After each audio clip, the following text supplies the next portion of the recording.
Hello, everybody. Welcome to a Tuesday edition of the Computer America Show. It's our Gamer Tuesday show with our Computer America Gamer correspondent, Grayson Hamilton. He's going to be here with us for both hours.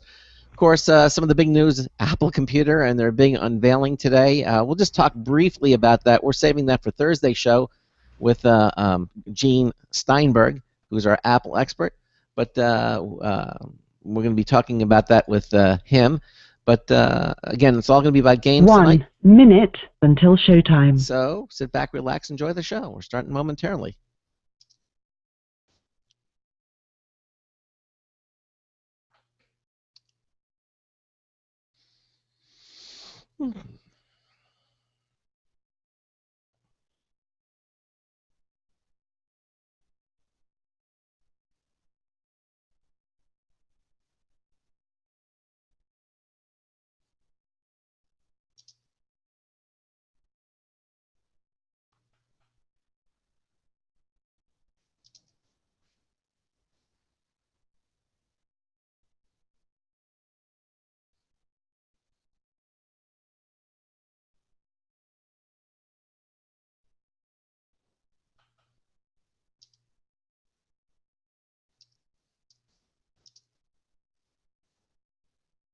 Your show will go live in 5 seconds. 4, 3, 2, 1.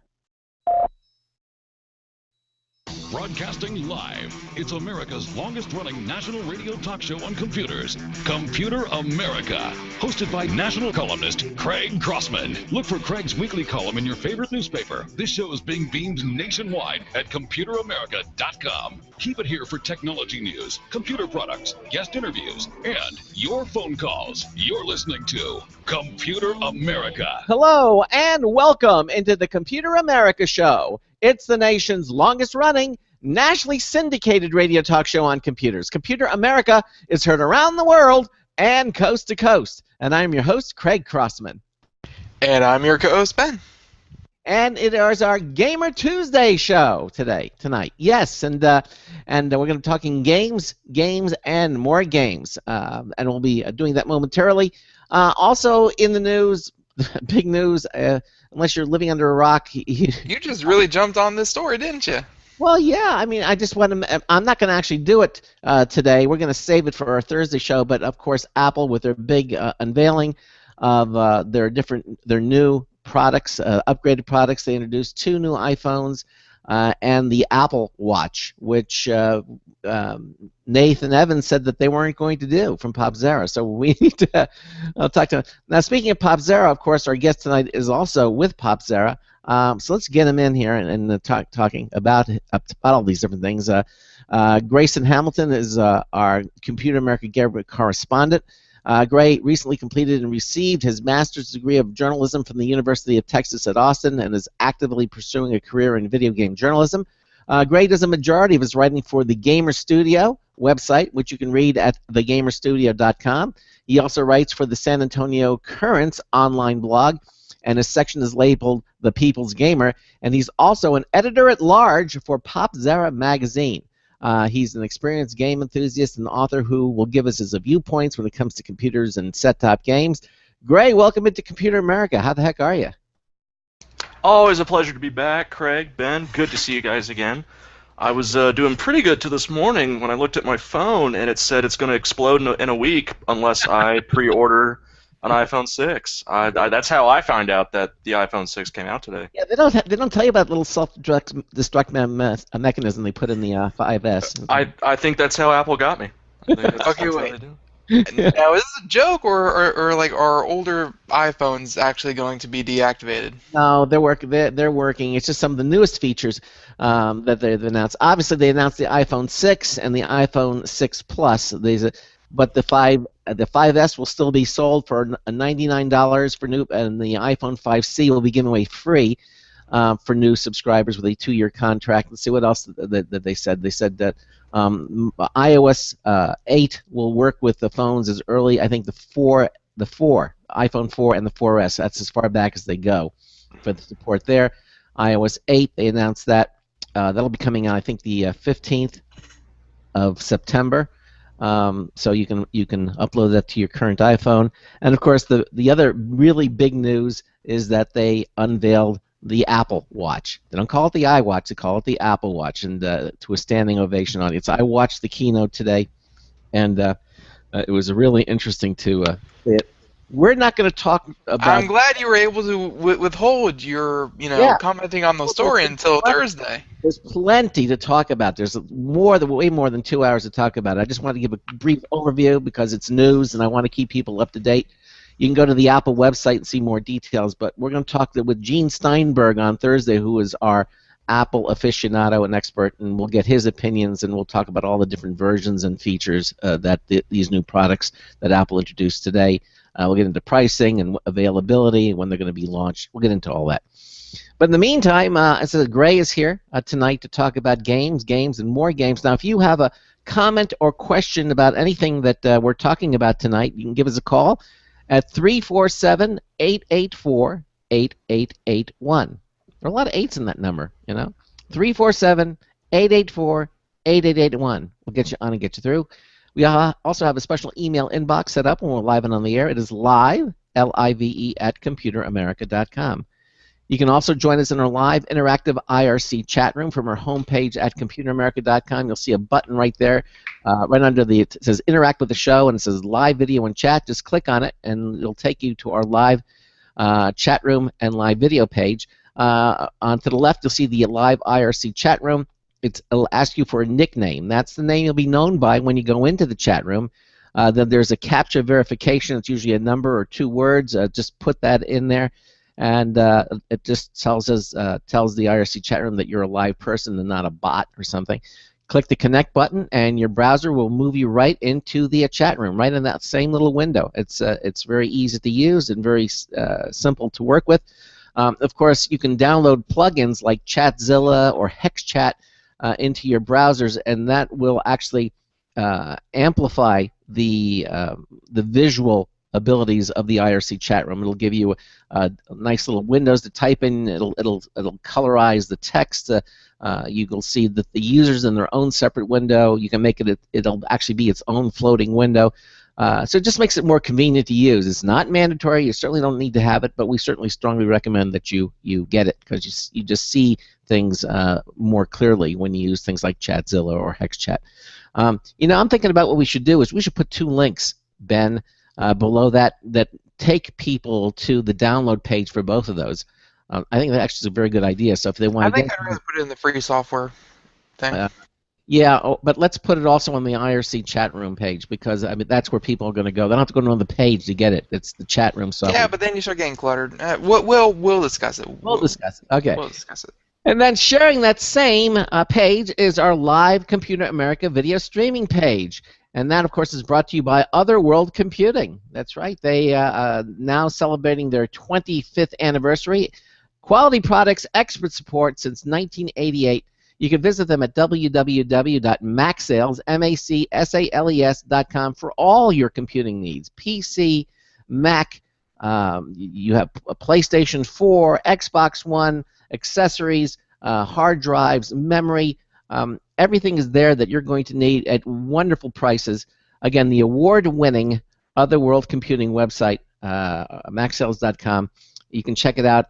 Competitive prices, legacy products.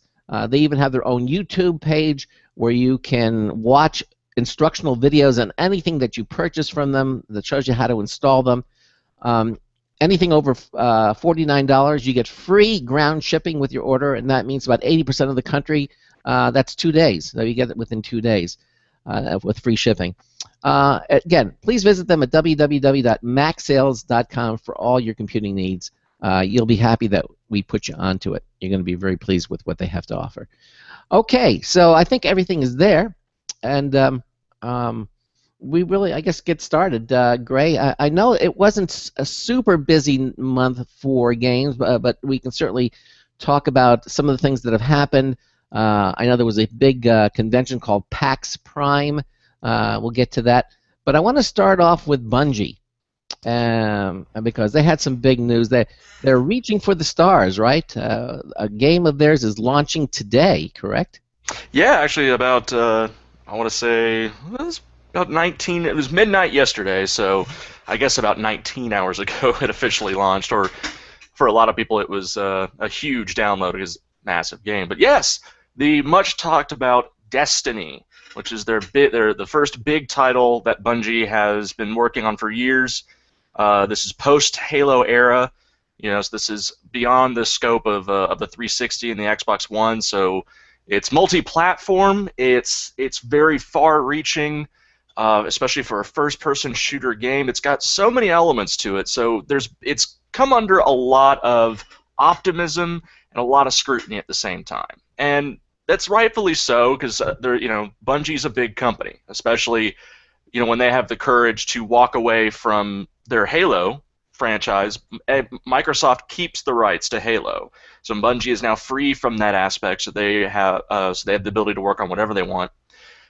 So they decided to stay in the first-person shooter realm, but they're taking it a step further with Destiny, and that is they are looking, and they have designed this game with the intention of Destiny to be a MMO scale first-person shooter. And what that means is we're looking at a game as big as something like World of Warcraft, but it's going to be a first-person shooter, it's going to be free to play, and it's on every major console. That includes the PlayStation 3, Xbox 360, the PlayStation 4, the Xbox One, and on the PC console. So all five. So you're saying that the people weren't lining up at the stores to buy this. This is strictly a download game. Right? Oh no, you can go out and buy a retail copy. In fact, I would still prefer that over the downloading aspect. But that's for multiple reasons, most of which is my bandwidth is not nearly as good as I would like it to be. I don't have Google Fiber yet, and I don't trust AT&T anymore. So, I'm still always with the going out and buying the Blu-ray, the Blu-ray disc for it. But the nice thing was yes, you could have bought this game a week ago, downloaded the entire thing, and as soon as 1201 hit, you could start playing it. But then, the big far-reaching aspect to Destiny, and I had some experience on the alpha version, and then they did a closed and an open beta a few months ago, is that it's on all systems. Now, there are some caveats to it. For those who play it on the PlayStation 3, they can't interact with people playing on the PlayStation 4, and vice versa. So every console is still isolated. Why? I mean, isn't the point is to make it universally accessible to all gamers, or was that just a technical reason, a glitch, or not a glitch, but a technical reason, or did they do that intentionally? I think it's definitely an intentional and conscious decision, mainly because the infrastructure is simply not there to do such a cross-platform game of this size. On top of that, obviously there are some legal issues between people playing on a PlayStation 4 playing with people on an Xbox. Sony and Microsoft can never come to some sort of agreement based on that. So you would always have to keep those two sides separate. Now, what about the PC? And the PC is kind of like that should be your neutral territory. And it is. The PC is always going to be the one that I would argue is actually superior, because more people have a computer than a PlayStation 4 and Xbox One. Wait a minute. So are you telling me, and I guess this is something that I was not aware of, Grayson or Ben, I mean, when you're playing World of Warcraft, you only play with people if you're playing on Xbox, you only play Xbox? Bad example, because World of Warcraft is, of course, only available for PC. Think of Grand Theft Auto 5. They have many online features and stuff like that, but PC is PC, Xbox is Xbox, PlayStation is PlayStation. And of course, Grand Theft Auto 5 has not come out for the new consoles yet, it hasn't come out for the new consoles yet, I don't believe. But they're all segregated among their own environments. All the games are segregated. By the way, I thought there was a World of Warcraft for the Mac. I could have sworn I saw one. No, there is one for the Mac, but not for Xbox or PlayStation. Okay, so the people who have World of Warcraft on the Mac can play it with people who have it on a PC? No. The four people on Macs all just kind of sit in a little semicircle and just kind of talk to each other. In one room. Yeah, it's kind of sad. Well, so the idea between the distinction, especially with MMOs, is that World of Warcraft has servers. They have dedicated worlds that you pick and choose. In this aspect, or at least with this example of Destiny, we're talking about entire different ballparks because a PlayStation 4 is not compatible with an Xbox One. So the two infrastructures they can't talk to each other, they can't translate, so they're separate. So if you're playing on the PlayStation Network, which you would be if you have a PS3 or PS4, you can't talk or message or do anything with someone playing on the Xbox Live Marketplace. All right, so then they're completely segregated. They're segregated, and it is an intentional decision because if you were able to get a designer in here, a programmer, I'm sure most of the arguments would be saying it's far simpler to keep these worlds within the hardware that's supporting them instead of trying to make them to make a PlayStation 3 try to understand how the PlayStation 4 system's working, and vice versa. All right. And on that same vein, as a player, I would actually appreciate that because if I were playing on a PlayStation 3 and I was trying to compete or play with someone on a PlayStation 4, I would argue, or at least I would have the inclination that he inherently has an advantage over me because he has superior hardware. All right, so the reason is not only technical wise, is that they want to keep the playing fields level. In other words, they want to keep it. They don't want to give a particular group a hardware advantage over another group. So absolutely, it would be very discouraging to jump onto a game, especially one that you've been waiting for, you get excited about, and you're instantly run over by people who are 12 levels higher than you, who have a better system. There is no way to imagine playing Call of Duty actually, that is how Call of Duty's like because people are so hardcore about it. But imagine it takes a lot of the joy out of it. This, and to be clear, this is not a single player game.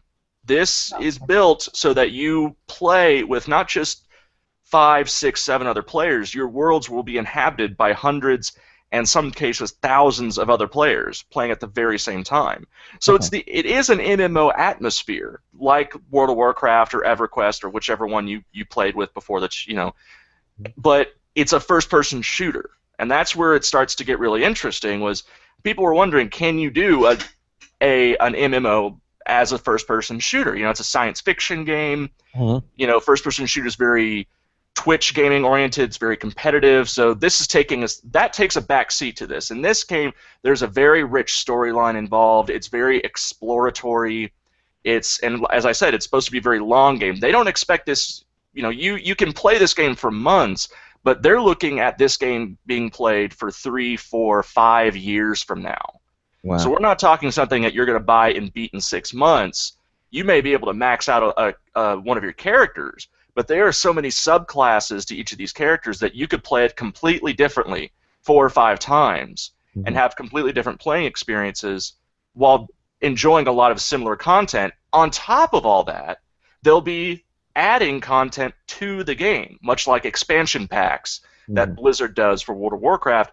Something similar will be done for Destiny. Now, they haven't outlined exactly what that's going to be. Is it going to be, do we buy a whole nother disc, and a whole nother expansion pack, or are they going to have downloadable content every 4, 6, 8 weeks that we have to pay for? So there's a lot more things to question with this kind of this new type of game, and that's what's brought a lot of the interest to this game is they're taking a traditional gaming experience, but they're stretching it for a very, very far-reaching time, which is not impossible. It's not to say that they can't do it. They've actually shown that they've laid an excellent foundation for Destiny. They put a lot of time, a lot of effort, and it shows. When I played the beta, it was very welcoming. It's very intuitive when you jump into the game. When you play the first couple levels, it walks you through it. It makes you feel comfortable even if you're not a first-person shooter, veteran. I know most people have played a first-person shooter, but they don't make that assumption. They always want you to feel at ease and get into it, and then from there you can take it further. Well, that's what's really good about it. My experience with first-person shooters has been like with Doom, and you're running through these giant mazes, and you're going left and right. Greg, you're showing your age. That was the first. Now, of course, first-person shooter, you're actually. It's more like I play Halo, or you're on the ground and you're doing all those things. So what does Destiny bring to that first-person shooter that the others don't? Is that it's because it's an it's an MMORPG? Is that basically what the big thing is about it? Well, it's in a way, yes. Like what they're trying to do, I think, at least the way I felt it when I was playing the beta, was they're trying to marry two different styles of first-person shooters. So on the one hand, you have the very, very competitive ones. You've got your Call of Duties, the very, twitch trigger, hardcore edge, where you can customize every little bit of your character and make it as top thing as possible. Then there's the other side of this gaming aspect where people love the lore, the story, the exploratory elements behind first-person shooters. That's where you get things like Mass Effect and Halo. That's been sort of the new type of the shooters is you create a content-rich environment behind the game that propels you to continue playing it. So what you have is you got the competitive aspect and the exploratory aspect. I feel like this is an attempt to do is try and bring both these into one single game style so that it has both to offer, and in some cases it encourages you to play both aspects. It begins with the exploratory element because you travel between planets, Earth, Mars, Saturn, Venus. You get to go between these different planets. You'll be, meeting all these other players, but you'll have these missions that are like the single player. You'll have the levels that are like Halo, and you'll be familiar saying, okay, it's just me. I got to get this done. I got to save this guy. Yada yada yada. We're all familiar with that.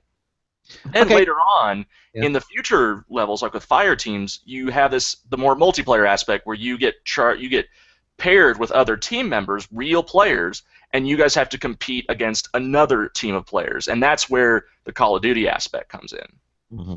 Well, all right. So obviously, it's being launched for all these platforms, on all platforms: Xbox, PlayStation, PC. So that begs the question. And I realize that they don't interact with you can't intermix the platforms. The platforms stay unto themselves, and so you don't have obvious advantages by using a different platform. But I guess that begs the question: if that's the case, is there a quote-unquote best platform for Destiny? See, that's been the question on my mind for a couple days now, and I've talked about it with a few of my other editors, and we've kind of bounced some ideas and things back and forth. Because here's the thing is, between all these consoles and the PC, they all have different strengths. The Xbox Live still has the biggest player base, so multiplayer-wise, the ball's in their court. But a lot of people are going to prefer to buy this on the next-gen consoles, PS4 and Xbox One. Well, if that's the case, then the PlayStation 4 has the advantage because more PlayStation 4s have sold than the Xbox One. So inherently, the PlayStation should have the bigger pool.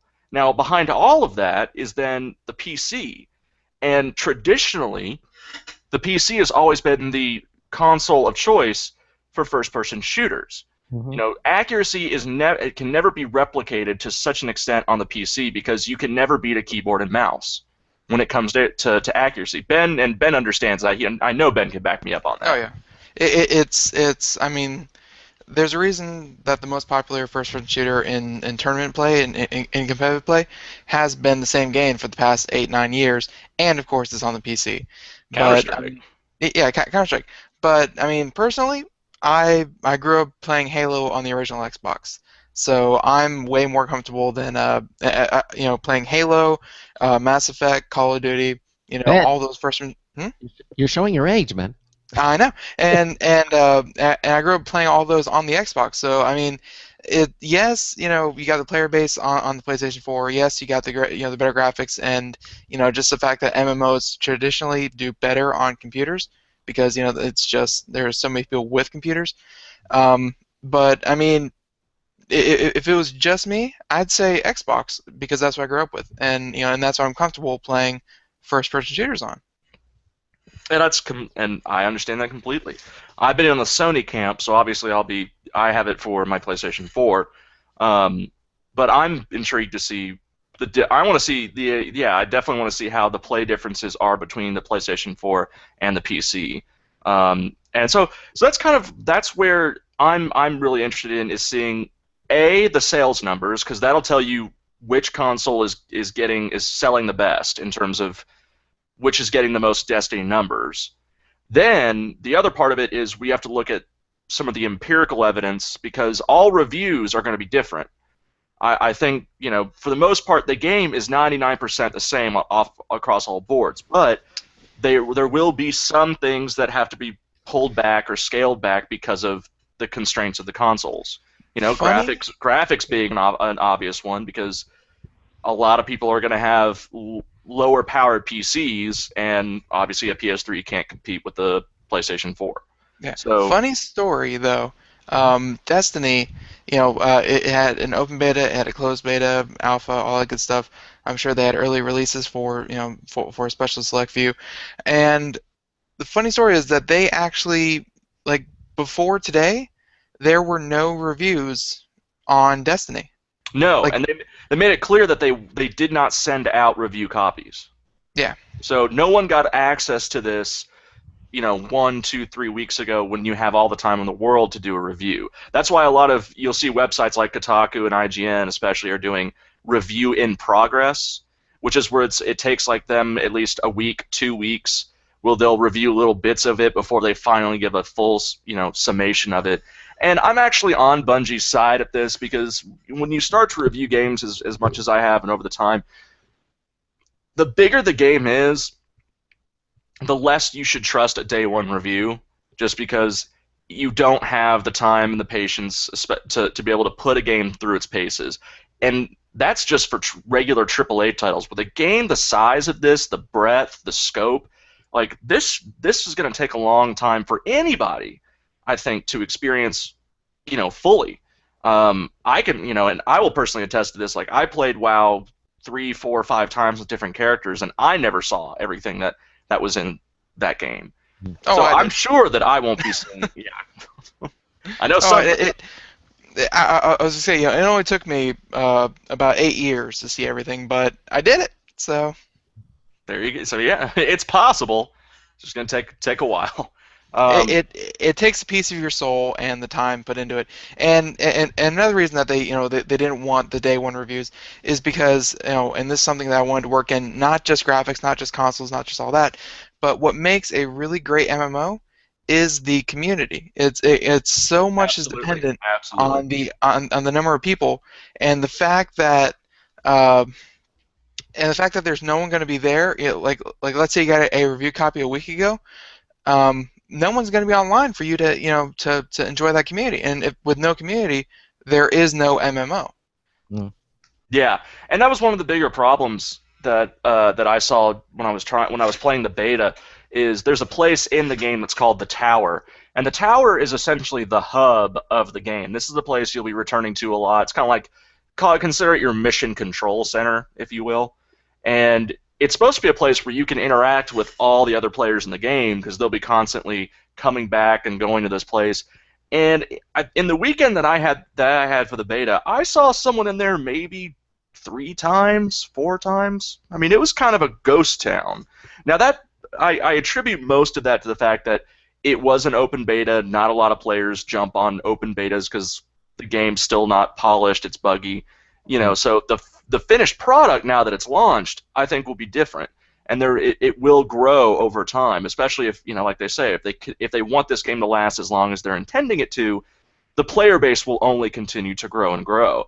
And I thought one of the cool things that they're offering for PlayStation 3 and 360 owners, if you buy the game for the PS3 and the 360, when you get a PS4 or an Xbox One, they will let you upgrade for free. Oh, that's unusual. So you won't have to pay for the game a second time. That they'll let you import all data, everything. They'll just let you jump right onto the PS4 version. I said that is a very cool offer. Is that an industry first? I don't think I've ever heard of anybody else doing something. It's not an industry first. I know people have been doing those. They've had similar offers like this, where it's always been like when you jump on to the new system, you get extra credit for old games. You can always trade in games for extra incentive towards it. This, I would say, since this is the first time we've had a game on all consoles simultaneously, This is the first time we've seen an offer like that. Well, but does the offer also let you import all the stuff you were doing on the earlier version, where I think Yes, according to what I've read, yes, you'll be able to transfer all of your account data. but all that stuff would be saved server side, because it's an MMO. A lot of the files that you're actually dealing with, like all your items and stuff like that, are saved on their server, so they can't be manipulated and edited. Yeah, you have to create an account when you jump into any of the betas. You have to create an account, password, all that stuff. So your stuff is saved not only on your console, but it's also saved in their servers. Yeah, but what I'm saying is that I was asking if this was an industry first. On the other people who allowed you to upgrade, did they also transfer all of your your information and characters from the old one to the new one, or is this the first time that with Destiny's offer that they're doing that? That's been done before. Mass Effect 2 and Mass Effect 3, when they were released, they allowed you to take all the work in progress that you put in the original game, because that game was built on choices, so they wanted all of your choices from the prior game transferred into the new one, so that characters that died stay dead, characters you never met don't just magically show up, those sorts of things. So that's been done before, but it's never been done on this scale, where so far to say, when you upgrade to the new console, you'll keep all your stuff, and you won't even have to pay for it. Like that's a very cool thing to offer. All right. Well, listen, we're at the bottom of the hour, and we're just getting started. It's our Gamer Tuesday with Grayson Hamilton. You're listening to the Computer America Show on the Blog Talk Radio Network, on the Boost Radio Network, and the IRN Radio Network. It's our Gamer Tuesday show. We're going to break, and we're going to have a brand new News Tips Bulletin from Marty Winston, a News Tips Bulletin review from Marty Winston. Stay with us. We'll be right back. Hey everyone, have you heard about the No Hair Removal device that's sweeping the globe? If you want to go weeks without shaving and get smooth, professional quality results, here's our favorite host, Cheryl, for No Hair Removal. Thanks. Hey gals, I love talking about my No. It's this cute little hair removal system that you can take with you and use almost anywhere at home or on the road. No more expensive in-office treatments, painful waxing, and no more wasting your valuable time. Got unwanted facial hair? No has patented Thermocon technology that works on all hair and skin colors, so it's perfect for using on all body parts. And now you can take advantage of this incredible risk-free trial. Get the No, the facial kit, a travel case, and a $100 discount shopping card, and you don't risk a penny to try it. Try the incredible No hair completely risk-free. Call 1-800-953-5415. That's 800-953-5415. 800-953-5415. Looking for a best friend? Brother Wolf Animal Rescue has your best friend waiting just for you. The mission is to protect and enhance the lives of companion animals and the people who love them. Their no-kill rescue shelter is open year-round, making it easy for people to adopt their best new friend. This year, Brother Wolf will find homes for over 2,400 orphan dogs, puppies, cats, and kittens. All have ended up as an orphan through no fault of their own. Brother Wolf has created a safe, nurturing environment where these special animals can heal emotionally and physically until they find a lifelong home. Their life-saving transport program brings dogs and puppies from overcrowded shelters in the south to rescues in the north where homes are easier to find. Brother Wolf Animal Rescue is a 501c3 organization. To learn more about their life-saving work and to make a donation, visit their website at www.bwar.org. That's www.bwar.org. Help to realize Brother Wolf's vision when no animal is euthanized for lack of a home. Who's a good boy?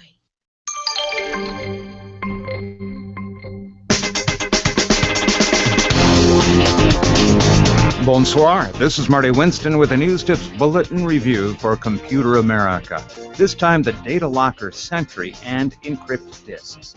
It looks like other 8GB memory stick USB drives, but the Data Locker Sentry is very persnickety about letting anybody see your work with what's on it. You need to remember the password you set up, and it requires something complex, lowercase, uppercase, numerals, and a minimum length. So you'll have to think of something other than PASSWORD this time. The 100% hardware encryption is FIPS 140-2 certified, so breaking it won't be easy. They also included samples of their Encrypt disc, CDR and DVD-R FIPS 140-2 validated, 256-bit AES encrypted optical discs. Same deal. You create a password before you can burn them and can only read them after entering the same password. Bottom line, you can be lackadaisical about toting or shipping sensitive data because Data Locker, Sentry, and Encrypt discs are quite the opposite. This is Marty Winston with a News Tips Bulletin Review for Computer America.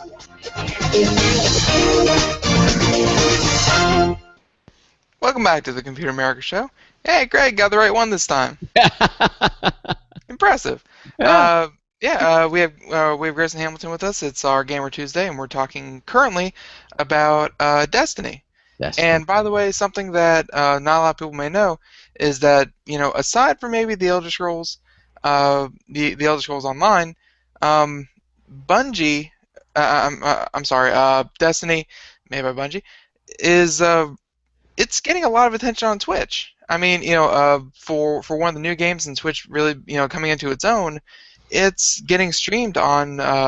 I know the PlayStation 4 and the Xbox One both can stream to Twitch natively, and of course computers can stream to it. So, I mean, if you go to Twitch.tv right now, and you wanted to look at some of the gameplay before you actually go out and buy it yourself, you know, you can get a lot of information just by seeing other people play it.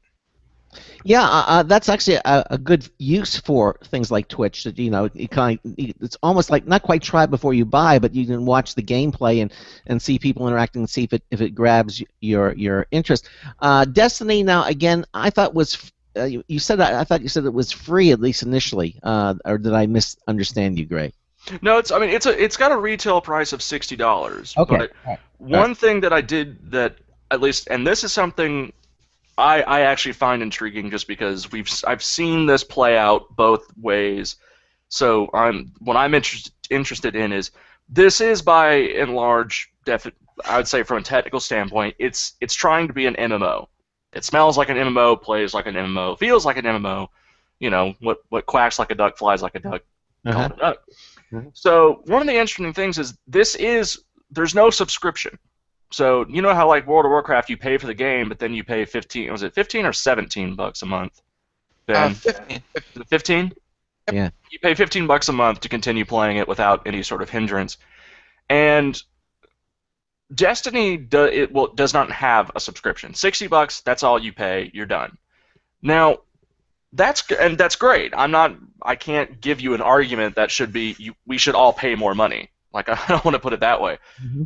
But what the interesting thing to me is for a game that's going to allegedly last 3, 4, 5 years, those sorts of plans don't usually find a lot of success without the financial strategy behind it. Yeah. That's so good. My idea, or at least my question on this was, it's a good decision on their part to keep it free, you know, and not have us pay every month. And I'm sure most players would agree with me. But at the same time, I have seen on many occasions that the lack of financial support over a long period of time will diminish the quality of the future of the game. And by that I mean the DLC won't be as good, the expansions won't be as expansive as we want them to be. You know, say what you will about WoW, about games like WoW that have a subscription, but at least when they have those giant expansions, they're not just sugarcoating certain things. They are substantial additions to the game, and that's kind of that's their justification of how much you're paying per month. You know, so I don't necessarily have a problem with doing with the subscription. I just have a little bit of worry as to in the future. So let's say they don't add anything for a year. Let's say they just launch, boom. They'll polish, they'll do bug fixes, little patches, but they're not going to add substantial content. So what happens a year from now when they decide they want to add something? Is it going to be downloadable content? Well, we all know. I mean, we've seen how downloadable content can work. You know, it can be very small, where it's like microtransactions. or it could be very large. It could be like a $15, $20 pack. But it's not, I mean, when have we seen download content go 30, 25, $30? You can't do that because that's going to scare off the people buying it. So then it almost encourages the developers to, when you do an expansion, you make it its own physical product. So that's going to be where I start to see and like I said, I could be very wrong because I'm trying to guess what a company is going to do 18 months from now. So I'm happy being proven wrong in the future. But I just want to, I guess, what part that I would like them to clarify, at least clear up in the future, is how are they going to expand on this game in the future, and what is that going to cost us? Now, I know that's something they're never going to tell us until shortly before the expansion's released, but it's just part of, I've seen enough experience to know that this is going to be a question that we're going to have to cross later on is A, how much is too much for an expansion? Because that's always that's one of the first questions we have to ask. B, when is the first expansion coming out? Because people are going to beat this game within a month. People will max out their characters. They'll be, getting through most of it, so they're already going to start wondering when the next big edition is going to come out. Mm-hmm. And then third, it's going to be, how big is that expansion?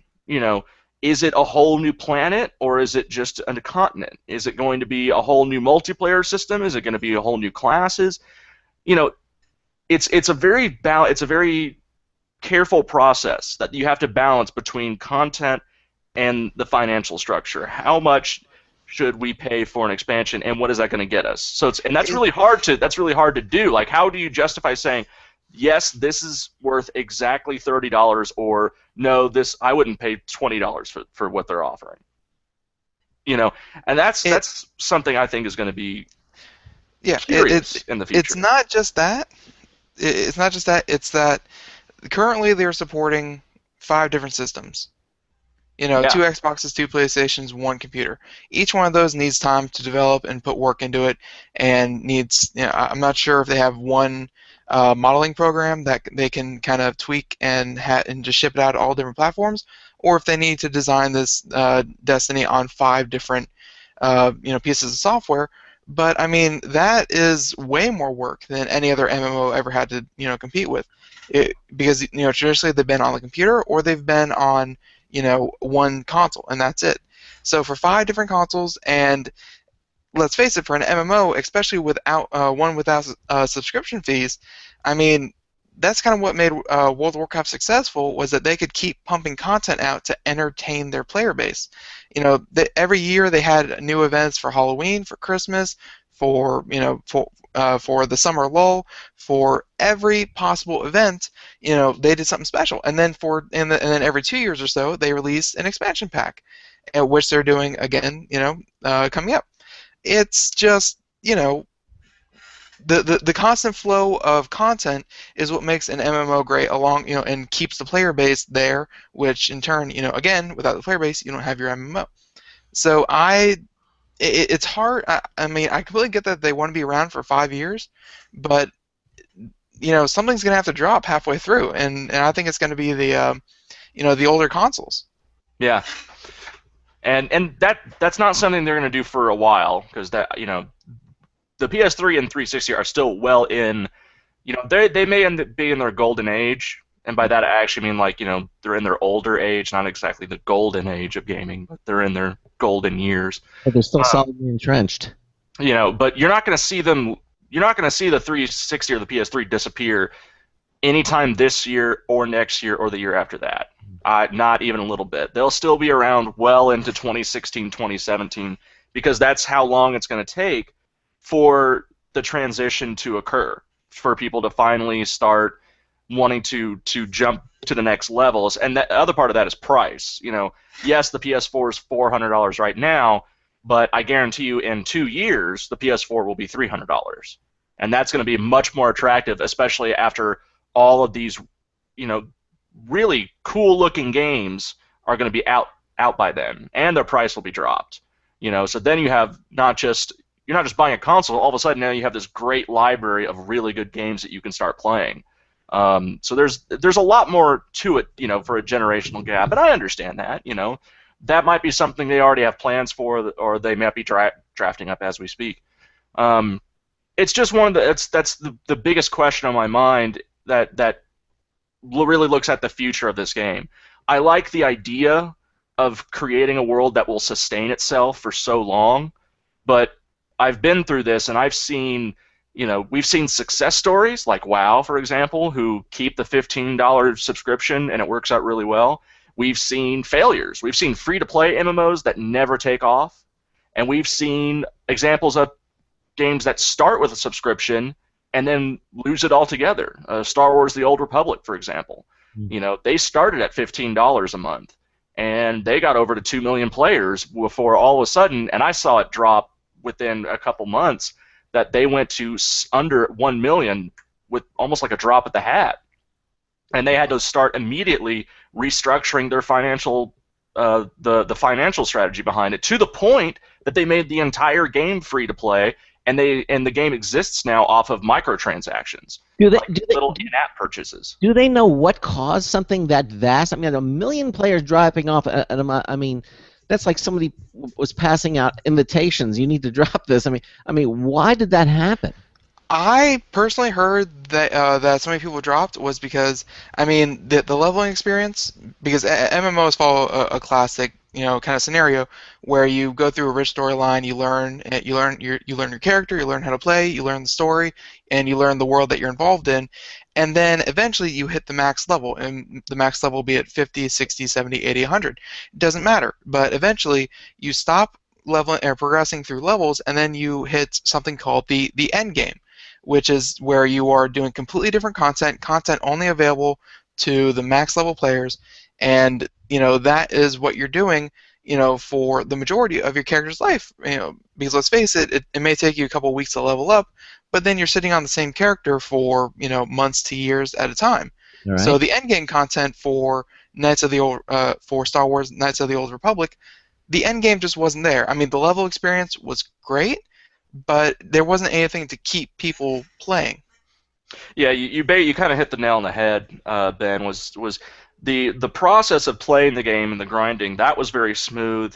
It was a lot of fun, and it was also easy. That was another thing. Was I maxed out 2 characters, I mean, insanely fast, because I was comparing it to World of Warcraft, and it was just like, yeah, it was very, very easy to get to max level with those characters. And there were things to do when you're max level. There were flashpoints or raid zones where you could get with 10 other people and play and have some fun doing that, but there were very little to offer to begin with. And the other big aspect was there was very little in the way of PvP. They had this idea, they created a whole planet that was just going to be nothing but PvP. And PvP? When we got to PvP, sorry, it means player versus player. Got it. Okay. You would fight other actual players, not just the computer. Mm-hmm. And in theory, it was a good idea. The planet was never. I mean, it was operational and it was PvP. But they never followed through. Like they just didn't have enough content. They didn't have enough game modes. And by the time people got tired and started leaving, they couldn't come up with content fast enough to keep people there. They basically, in a way, they bottomed out. They really couldn't keep the people. They couldn't support the people there for longer than it took for them to create a character, to finish a character. At which point they go, all right, I'm done. Just cancel subscription. I'm out. So they scrambled to find a new way to work, and I would say personally, it did not work. They didn't learn that lesson from other games. I mean, or was this the first? Was this the first time in the history of these types of games that happened? I mean, I would think that the part of the foundation when you're developing games, make sure you have a great end game, to keep people interested.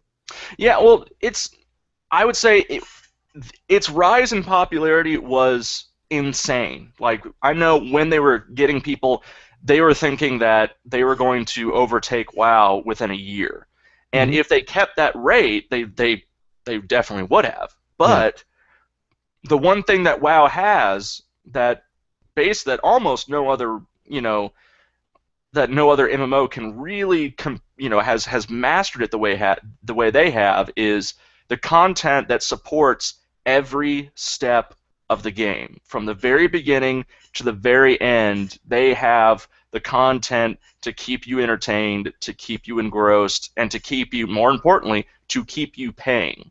And that's always the hardest part, is you can put all this content out there, but in the end of the day, the player has to make the choice and say, does this content validate me paying another $15 this month? And the hardest part is always when you get to the end and you hit the end game, because a lot of times that end game requires you to join a guild and coordinate with 20 other people, and you have to practice it. You have to divvy up the loot. There's all these other. It's a whole different game. It becomes a whole different game, really, when you get to the end game, and that's that. So it's a different design strategy, and more and often than not, it's hard to keep people going. And that was one of the lessons they had to learn. So, it's a live and learn process. They got in, they made a good amount of money, and the game's still operational. You could still play it for free. You can still go on right now, and it's got all the great content that I paid for. So it didn't just disappear. It's still out there. Does it cost them that much to keep supporting it? I mean, no, not at all. Yes. Someone could play the game like I did. Someone could play through it, max out, and do everything. I would venture a guess to say at half of how much it cost me. Sure, you still have to pay for the game, which I think only at this point is only about $30 instead of $60. But then you can't, once you factor in the other, well, you're not paying $15 a month anymore, so you just inherently save $90 over 6 months. Right. Really nice. So it's a give and take, and it'll be interesting to see what lessons or see what strategies Bungie's going to incorporate. They may come up with a whole new kind of strategy to circumvent the free process. They might pull some elements of other strategies that worked. They may mimic the WoW strategy entirely. They're keeping their cards close to the chest because it's launch day. We're just happy the game is out. Right. Now they just want to see, where does it work, where does it not work, where are the bugs, let's start fixing and polishing, and then later on in the future we'll see what they'll start to show us what the long-term plans are for it, and we'll see where it goes from there. You can't last 3, 4, 5 years or more. Yes, that's good. And you don't think they picked up a lesson learned from the Star Wars, I don't say debacle, but the fact that they lost so many people, that's sort of a debacle. And they understand why that happened. Obviously, they understand why. I believe they do, and I would say it's going to be very similar to what Microsoft and Sony have said when their systems launch. It's a marathon, not a race. Just because just because you don't have the population right now does not mean you're going to hit those target goals later on. I know there's always numbers to match. I know they have ideas of how many people are going to buy the game, are going to keep the game, and all that is subject to change. So if they really are playing the long con, if we're really looking that far ahead, then a week from now, they're not going to be worried about the numbers in a week or a month. Let's put it that way. They'll take a look in a few months and say, okay, here's the clear console that's leading the charge. Here's where the console that needs work. Here's what we're thinking when the new expansion comes out. Just that's where I feel like the lesson they've learned is never make snap judgments right off the bat. Give it time, and then you'll start to see where things work and where they don't work. Got it. Okay. All right. So I think that speaks everything for Destiny. Again, $60 program. It's available now for download if you have the bandwidth to do it. If not, the box version's available. I guess at all the regular places where you buy them, GameStop, that type of thing. GameStop, Best Buy, Target, Toys R Us. Exactly. All right, and it's available. And but again, I like the idea of being able to go onto Twitch and watch Destiny. And it's live streaming right now, so anybody out there, if you want to take a look, it takes nothing more than a quick search, and you'll find tons of people who are just streaming it. Put it in the background for half an hour. Just take a look. You got some spare time. See what you like. If you think it's up your alley, I think you should give it a shot. Okay. And again, for people who are not familiar with Twitch, basically Twitch is a service where you can watch people playing. Wait. I see where this is going. You're segueing already. And before we segue, yeah, before we segue into that, last month, it's coming out about a month now, the Warlords of Draenor for World of Warcraft cinematic came out on the 14th of August. Ben made me watch it. Our last Gamer Tuesday was August 12th. Mm-hmm. So the cinematic came out 2 days after, and this is the first Gamer Tuesday since it happened. Grayson Hamilton, have you seen it? I have seen it, and it confused me. What? How did it confuse you? It confused... Okay, wait, where are my nerd glasses? Hold on a sec. Alright, so... Now, we don't have a lot of time, so I'm going to speed through this really quickly. The cinematic, and I'm going to assume it's the same one as you guys saw. It was the Sorcerer Gul'dan, and it was Grom Hellscream fighting the giant... I can't even remember what those things are called. Manaroth, he's a pit lord, but his name is Manaroth. Yes, thank you. Okay, so yes, the cinematic, beautiful. Like all Blizzard cinematics are. It was awesome. You know, there were axes thrown and deep Batman voices saying things that sounded prolific. And what was weird to me was this expansion's called Warlords of Draenor, and the Draenei come from Draenor, correct? Mm-hmm. Yep. Yeah. And so do the orcs. The end of the cinematic, it pans up to see the entrance to Orgrimmar, which is the orc capital, being built. No, they show being built the Dark Portal. Really? I was almost certain that was the... No, they are building the Dark Portal, which originally before, they were all corrupted by the Blood of Manaroth, but they were building the Dark Portal because they're going to be invading current Azeroth, but no longer slaves to the Burning Legion, rather as conquerors as the Iron Horde, or as just orcs themselves. Wasn't this all like Warcraft 2? Didn't we cover all this already? In the original, because this is like the exact, like the cinematic actually deviates by one, like you can pinpoint the exact moment it deviates from the traditional, from the traditional storyline to the new storyline, and that is when Garrosh Hellscream, which is his son and he doesn't know it yet, saves him from dying to Manaroth. So, they no longer become slaves. Grom Hellscream doesn't die like he used to, and instead of becoming slaves to the Burning Legion, which is, kind of Warcraft 2, Warcraft 1,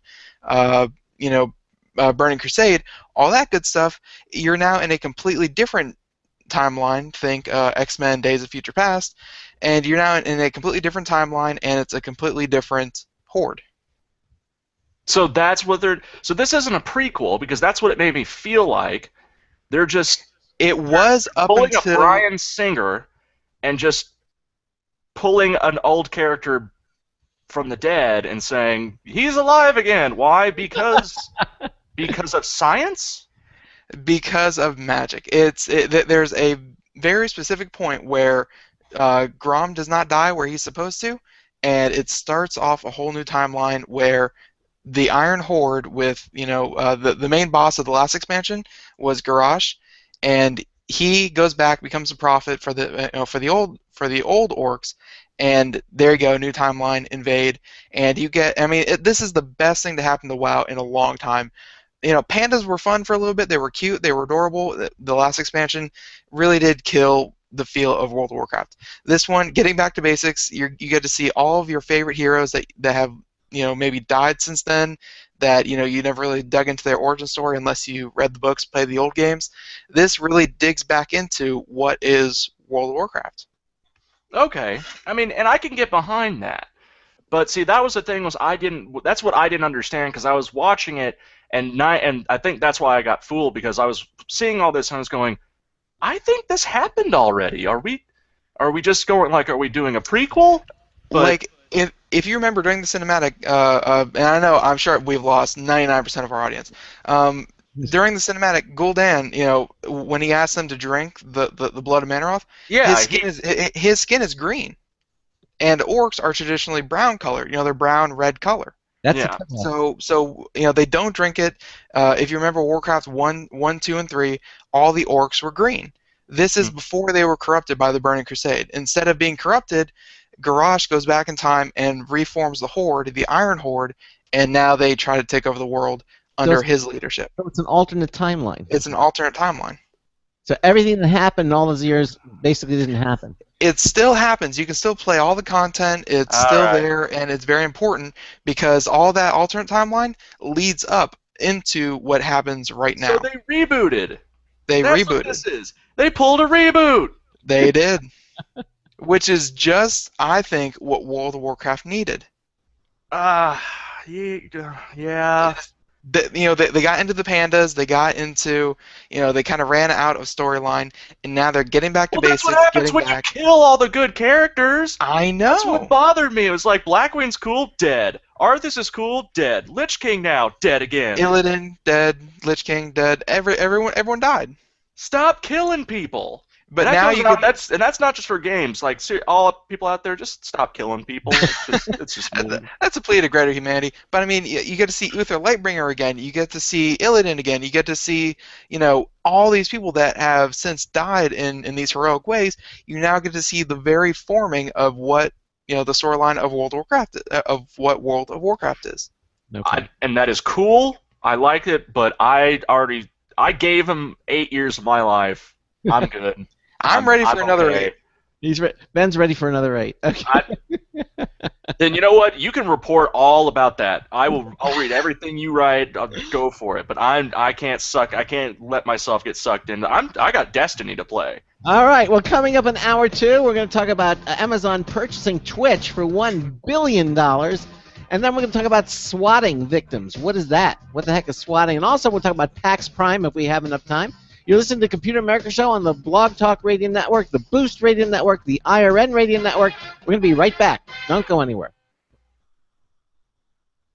Broadcasting live. It's the only national radio talk show on computers to air every weeknight. Computer America. Hosted by national columnist Craig Crossman. The first hour's behind us, but there's still more of tech news, tech talk, and your phone calls. We're being beamed nationwide at ComputerAmerica.com. You got computer problems? Bring them on. You're listening to Computer America. Computers run the world, and we run computers. Call us or send us an email to live@computeramerica.com. Hello and welcome into hour 2 of the nation's longest-running, nationally syndicated radio talk show on computers. This is the Computer America Show, and I'm your host, Craig Crossman. And I'm your co-host, Ben. And we're continuing on with Grayson Hamilton. It's our Gamer Tuesday show, and we are talking, well, in the first hour we pretty much dedicated that to the launch of Destiny, which came out today. And we briefly mentioned all the new stuff from Apple. We're saving that to Thursday. But again, we're going to continue on. Again, if you have a comment or question about anything we're talking about tonight, 347-884-8881. We'll get you on and get you through. Email live, L-I-V-E, at computeramerica.com. Please join us in our live interactive IRC chat room. You can go there just by clicking the chat room /live video button, and it'll move you into the chat room. And also, you can watch us on our live Computer America video streaming page, brought to you by Other World Computing, the award-winning Other World Computing. Visit them at www.maxsales.com for all your computing needs. Best products, best installation videos, you name it. All happening at www.maxsales.com. So we're going to continue on our Gamer Tuesday show. Grayson Hamilton continues on with us. Coming up later in the show, also another News Tips Bulletin review from Marty Winston. Now that we have it right, we're getting them all correct. And I want to kind of start off this hour with this grand acquisition. Amazon has evidently purchased Twitch for $1 billion. That's a lot of money. Twitch You being didn't say it right. You have to say it like Dr. Evil. $1 billion. $1 billion. Yes, exactly. Twitch being the service where you can actually watch people playing a game and interact with even with commentators in front of audiences. It's as simple as it sounds. Yes, it is. yet it cost them $1 billion. Why did Amazon purchase Twitch for $1 billion? Well, it's interesting to note, and I want to put this out there, is I put this on the show because I think it's worth talking about. Mm-hmm. I don't believe this is a controversial issue. It's not even honestly like that huge of a thing to talk about, but it is worth at least getting out there because it will mean there's going to be little changes, but ultimately this is a good thing. And I say that because Amazon getting Twitch means YouTube cannot get Twitch. And that's a very, very good thing. Why? Well, why is mainly because of the dreaded ad clicks and advertisements. I mean, if you've noticed, when you try to watch YouTube rather consistently, or you try to watch multiple different ones and you get into a pattern, you've noticed that those little 15-second, 30-second advertisements pop up now. I mean, that's become fairly regular now, hasn't it, Ben? Yeah, it's on Twitch. Ad block, I think, blocks a lot of it, but you can disable that. But yeah. Yeah. So and of course, that's how it's one of the main ways that YouTube makes a lot of money.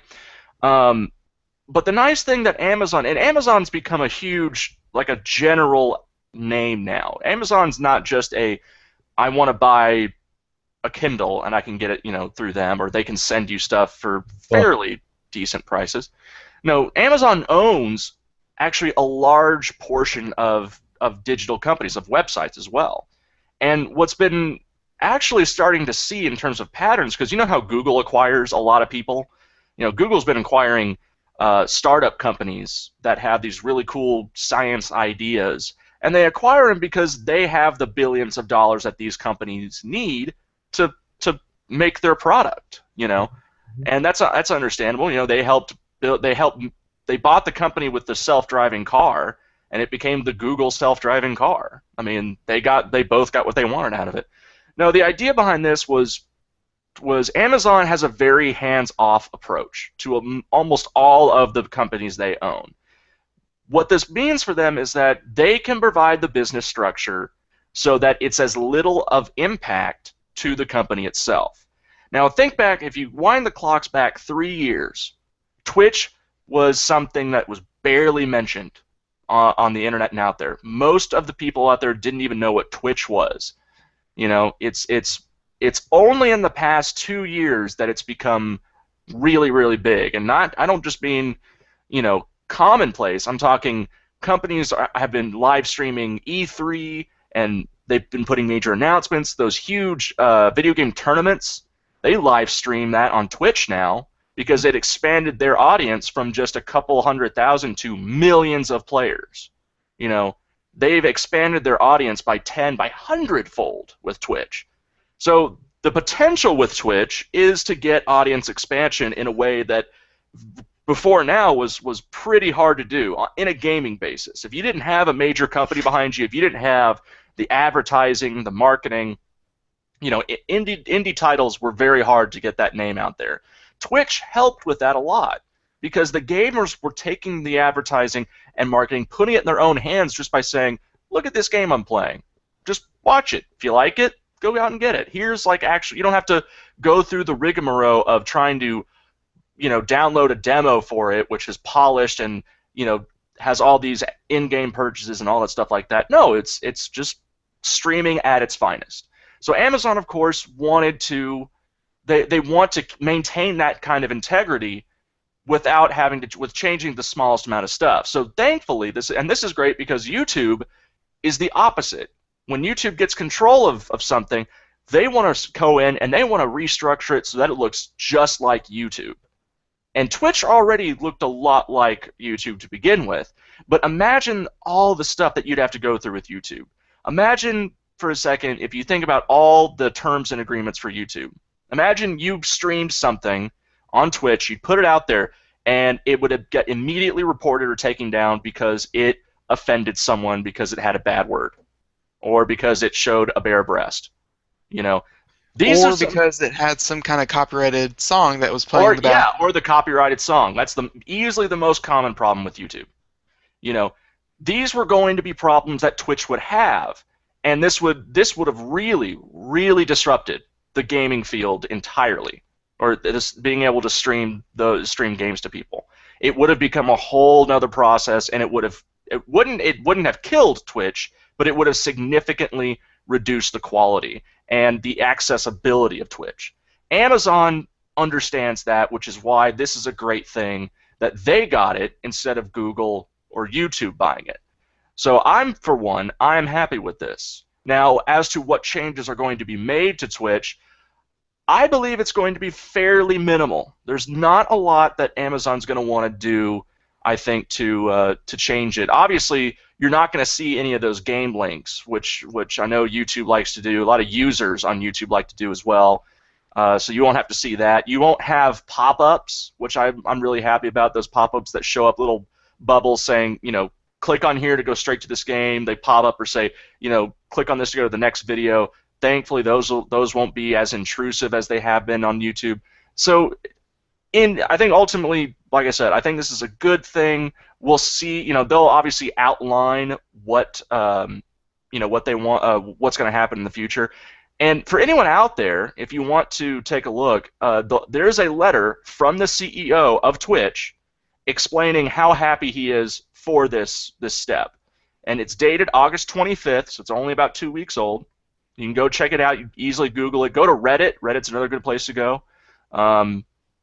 But you can take a look, and he's over the moon about it. So to see them have confidence, it gives me confidence. And like I said, this was the best outcome I think possible for Twitch. I don't think Twitch could compete on their own without a major organization backing them up. They could have easily gotten shouldered out by Amazon, fighting Google and YouTube. The digital space on the internet, it's infinite, but when you really think about it, it's not as big as you think. There are the top 10, 20 websites that the majority of the people go to nowadays. So fighting for that space is getting, it's getting awful crowded, and it's good to have a lot of money and a big guy backing you up. And it's great. I think it's great that Twitch got it, because they didn't just get a big guy backing them up. They got a smart big guy backing them up. And I think they looked up, because they didn't just get a good big guy to back them up, but they got a good big guy who was, I'm going to say, for all intents and purposes, they were kind of video game dumb. Like, sure, they sold, just like Walmart sells video games and things like that, but Amazon really didn't have any sort of gaming, didn't have any stake in any gaming, area at all. So with Twitch, this is really the first step into the gaming ecosystem, I guess would be a good word for it. Gray, are you there? I thought we might have lost. No, okay, we got him. Okay, sorry about that, Gray. Gray, you still there? Yeah. Okay. No. Gray, just stay there. I see what it is. I just need to get. Oh, I just have to. Got muted, so we'll unmute you here. Hold on. I just need to do this, and then we'll get you unmuted. Okay. Okay, is he back? I hope so. Gray, you back? Gray. All right. Well, while he's being muted and whatever we're doing to him, it just what I was saying a little bit earlier. I was hoping for Gray's response, but unfortunately he can't. Is that again, Amazon? Yeah, sure, they sell games. Yeah, sure, they may advertise games, but they don't own their own distribution platform. They don't own, they don't back up any game publishers. They don't, they definitely don't publish any games themselves. So with the purchase of Twitch at $1 billion, that's not chump change thrown around. That's a lot of money. They're actually taking a pretty big stake in this in the ecosystem of video games, because more and more, with the integration of PlayStation 1 and with Xbox One and PlayStation 4. These consoles stream to Twitch. They come out of the box. You can stream to Twitch. That's what you can do with them. So they picked a really good place to hit it hard, and really get them in the door. I agree. Did you hear me on that part? Yeah, yeah. Yes. Okay, so I'm not really sure how I got muted, and I was agreeing with you a couple minutes ago too. So, yeah, no, this is a great first step for them. Easily a great step. So we'll have to wait and see what kinds of changes they're going to do. I anticipate them being fairly minimal. They are going to bow to the Twitch experts on this. They're not going to go in and blindly start changing everything. They will, they're always going to cater to the people who know more. So all in all, this is a good win for Twitch, for Amazon, and for gamers. We get to keep our space, our good streaming space. That really, I'm hard pressed to think of a occasion where Twitch wouldn't be a good idea to use. I mean, obviously you don't want to stream copyrighted material or, for illegal downloads and stuff like that. But I don't mean that. I mean, like, if I wanted to show off Destiny, that would be very easy for me to do, and they encourage it. So of course, why wouldn't you want to have an opportunity like that? It's Facebook. You don't have the audience. People can't tune into your Facebook stream. Sure, your friends, you can invite them to some kind of hangout or what have you, but your audience is limited to who your friends are. And YouTube, of course, copyright material, like even stuff that you kind of have permission. I mean, there's this gray area where if you purchase a video game and you're playing it, you pretty much have free reign to stream it as much as you want. I mean, they don't come after you for copyright management and stuff like that. But if you stream to YouTube, guess what's going to happen? You're going to get flagged for copyrighted material, and you're going to get taken down. So Twitch right now is kind of the place to go and share your gaming experience without being limited in your audience and limited in what you can stream. Well, okay. I think that says it all. Gray, you're still with us, right? Gray? Oh no! Come on.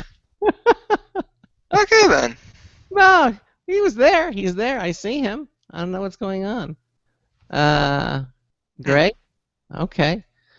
Well, But one thing I did want to say is, why are we making such a big deal about a pretty, usually these big purchases, like, Facebook purchasing the Oculus Rift, and, there are a couple other purchases where these companies throw out, $1 billion, throw out $3 billion. Yahoo just purchased some, Flickr or something like that, and we start throwing around big numbers. And usually we say, oh, that's interesting. Wonder what they're going to do with it, and then we move on. Why was this such a big deal, and why was this why was this a little bit different? And that's probably because for a while there, I mean, Chicken Little was just running the show with Twitch. As soon as Google said, yeah, we're looking into buying that, just the sky is falling. The sky is falling. Doom and gloom. We have to abandon ship. Even the rats jumped off, and they were looking for new alternatives. But I guess Amazon coming in and kind of playing the superhero, they saved the day. So that's why it's such a big deal, especially to gamers. Gray, I think you're back. Yeah. Okay. Yes, I'm not really sure what happened. Even my TV and my internet, my Gmail just died on me.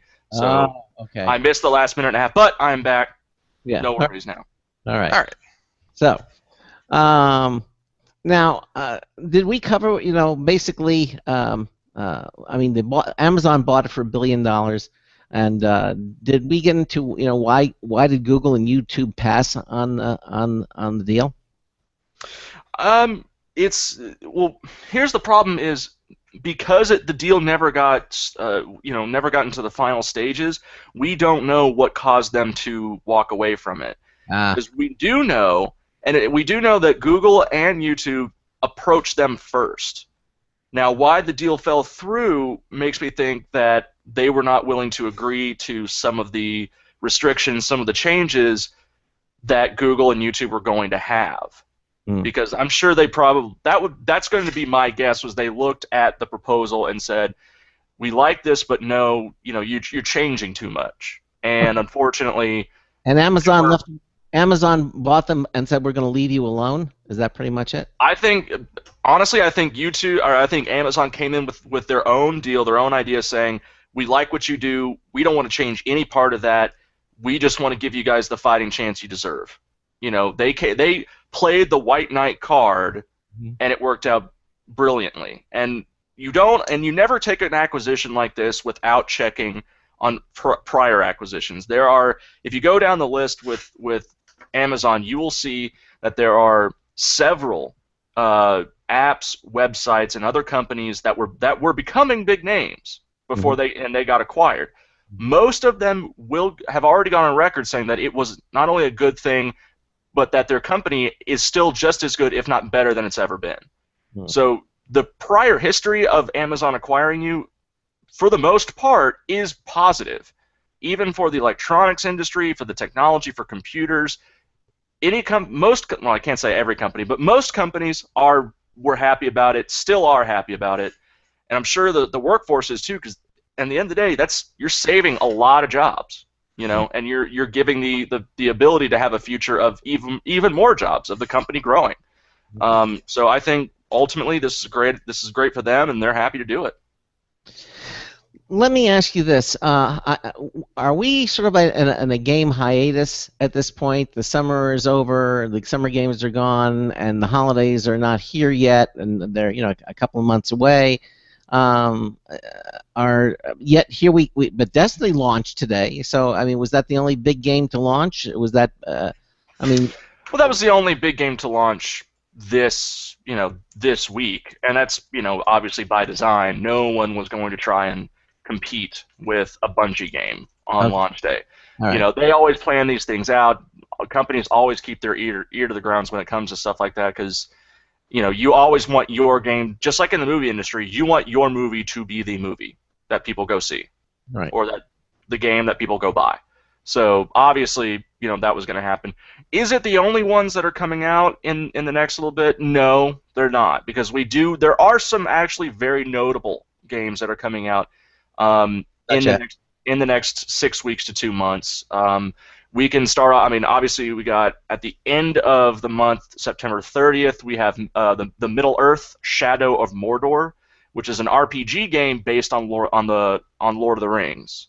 Now, it isn't the actual Lord of the Rings lore. It has other characters that are in kind of like the books, and it takes some liberties with that. But it's an RPG that's based in Middle Earth. So for the people out there who enjoy Lord of the Rings, this is looking to be very, very positive. The trailer on it looks great. It's got some great detail on it, and it looks like they're paying attention to a lot of the classic characters. So we'll see how that turns out. So this doesn't tie in with the trilogy, The Hobbit, which is the prequel to Lord of the. It takes place in the same world, but how much it relates to the actual story, probably not very much. Is that necessarily a disappointing thing? I mean. No. You already read the book. You already seen the movie. Why do you want to play the game? With worlds that big, it's only better to let people have a little bit of fun with it. Because the lore behind Lord of the Rings is rich, very, very, very detailed. There's a lot of potential to explore that lore, to have your own sort of iteration or your own chapter in the universe. So it's always cool to see people try and explore that realm and show us what happened before the fall of man. What happened in the first age or the second age. Those were we're talking millenniums of time that hasn't been touched or explored. So it would be cool to go into that as a video game, because then you have free realm to create a character with a story, and a really cool just quest. Of course, why not? That's a lot of untapped potential. So very happy to see that. But let me ask you this question again. This is not necessarily on our radio show topics, but I think it's a good one, and that is, what game do you think that are you looking forward to? The next big game, I guess, before the holidays or coming up to the holidays. The next big game that I'm excited for, and I'm a little bit biased because it's also it takes the characters from my favorite movie of all time. The game is called Alien Isolation, and it's going to be a horror game based on the Alien movie franchise. Ben winced when you said that. The last Alien game was my favorite. That thing was awesome. It was like Alien Space Troopers or something like that. You're talking about the Colonial Marines game. Yes. That's Starship Trooper. The travesty that was Alien Colonial Marines. Yes. Oh. Okay. That Now thing I was want to make awesome. now. What? So for everyone out there who isn't getting Ben's sarcasm, Alien Colonial Marines was one of the greatest mistakes and just botched things ever to come out of the video game industry in its entire history. It's so bad, there are companies that are suing each other right now. There are two companies in court who are pointing the finger at each other saying, this is why the game was terrible. It is his fault. And the other team's going, it's not our fault, it's your fault. And this is probably going to go on for another 6 months because that's how courts work. Wow. Now, Alien Isolation, thankfully, has a very different aspect. Alien Colonial Marines was action-oriented. It was based on the guns. It was based on, fighting the Marine. It was just like Aliens, the movie, where it's a squad of Marines and you're shooting up alien. Wait. Why was it so bad? Let's just clarify that. Why was it so bad? Good Lord. Okay, real quick. Craig, I sent you an image. It's actually a GIF. I'll post it in the chat room as well. That is the quality of the artificial intelligence in this game. Thank you. I was going to recommend looking up that video wherever you found it. Okay. Yeah. All right. Essentially, for everyone out there, what Craig is watching is you are in the middle of a nest of aliens, and one of the aliens, and it's an AI, it basically strolls up to you, looks at you, and then continues on by as if nothing's wrong. Just kind of comes up and goes, hey, what's up? See you later. Maybe you're invisible or something. You have your invisible mode. No, you're completely there. And this was just one of the things. Like AI, like characters would completely bug out. They'd freeze. They'd fall through the floor. Entire set pieces that were supposed to trigger when you went through a door would never happen. They were game-breaking bugs. The voice acting was like everything about this game was just awful. It was just disgusting. Right. Now, thankfully, Alien Isolation is the Alien game we've been looking for, and by that I mean it's not an action game. It is horror. It's Dead Space to the nth degree. Is it from the same company that made the first one? No, it is not. No. I have to look up who's doing Alien Isolation, but it takes place on the Nostromo, which is the ship that Sigourney Weaver's character and all the ones that were based on. Mm-hmm. But it only alters the story in that you're being chased and attacked by the alien. So it's not this giant nest thing. It's you fighting the single one. Okay. And it's very scary. And it's intense. It's all about atmosphere. It's all about being in the moment where there's no music. It's dark. It's creepy. The alien could be right behind you. It could be around you. You don't know. That's the beauty of it. The other part of it is they take away the weapons themselves. For a large portion of this game, what they're saying is you won't have the ability to defend yourself. Well, that's kind of the point of a horror game is that's why you run away. Yeah, that was the premise of the first movie. They really didn't have any weapons to fight from the first. No. Yeah, and that's where we've lost the horror game element, and it's come back in certain ways, like the Slender Man and Amnesia, like these games where it's like you don't have any weapons at all, and there's this evil that's approaching you, so you have to that's real horror games, and that's what they're trying to replicate with Alien Isolation, and I believe they're doing a great job. The demo is terrifying, and it's just a demo. Have you seen the demo, Ben? No, actually, this is the first time I'm hearing of it. Okay, all right. So yeah, look up some of the play demos of it. It looks very polished. It looks intense. It looks creepy, and I'm hoping, crossing my fingers that this will land where Colonial Marines just did not at all ever. But I would say, and that's coming out October 7th. October 7th? Yeah. What platform? The PlayStation 4. Okay. And the Xbox One. Okay. And PS3 and Xbox 360 and the PC. Okay, so yeah, I just want to say it is a multi-platform. Okay, yeah. Right. So I would say of all the games, that would be the one I've been looking forward to the most. Is it the only one? Of course not. You've got Drive Club which is a PlayStation 4 exclusive. That was the one that they've been showing off since they announced the PlayStation 4. It was supposed to be a day one release. It got pushed back. So for your racing fans out there, you've got that. Minecraft, the PlayStation 4 edition, will also be coming out. So Minecraft, the intensely popular PC. I don't even really know what to call it. Building sim, adventure. Yeah, it's not really puzzle, but it's kind of sandbox. It's kind of its own game now. Like it's its own genre. Think Legos, but in a video game. Yes, and NBA 2K15. So you got your yearly NBA titles, for your sports fans out there. The Evil Within, which is another action horror game that will be coming out in the middle of October, just in time for a good Halloween release. All right. And then now November is when you start seeing the big games. That's as we all know, you get to November, that is the biggest month of the year for the gaming industry in terms of video games.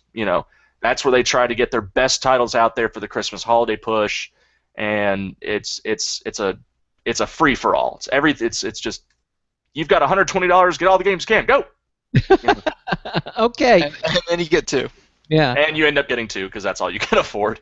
All right. Well, again, we're at the bottom of the hour. When we come back, we're going to talk about swatting victims. What is that, and why does it need to stop? And also, if we have time, we'll get over to talk a little bit about PAX Prime and Grayson Hamilton, our correspondent, or gamer correspondent. It's Gamer Tuesday here on the Computer America Show.